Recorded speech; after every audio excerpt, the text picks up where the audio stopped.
Huyo binti si wa kawaida, anatoka kuzimu. Ako hapa kwa ajili ya maisha yako. Ako hapa kwa sababu ya maisha yako. Usimsikize. Tulia tumsikize. Wewe twende. Twende. Labda anaweza kuwa na usimsikize. Bebe acha tusikize mtu. Anaweza kuwa na shida ya njaa wewe. Mara ya kwanza kukutana, mlikutana kwa klabu. Ati? Mara yenu ya kwanza kukutana, mlikutana katika klabu. Usimsikize. Kwani umejuaje mara ya kwanza tumepatana kwa klabu? Baby, wacha tumsikize. Amejuaje kama tumepatana mara ya kwanza kwa klabu? Baby, usimsikize. Kuna kitu anajua, anafaa niambie. Ashawahi kupeleka kwao? Ashawahi kutambulisha kwa wazazi wake? By the way, baby, huyu jamaa amejuaje? Umeshanipeleka kwenyu.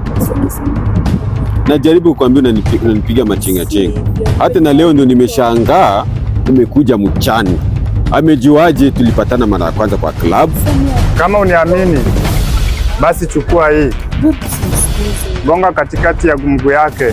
Utaona matokeo. Baby, wacha tujaribu.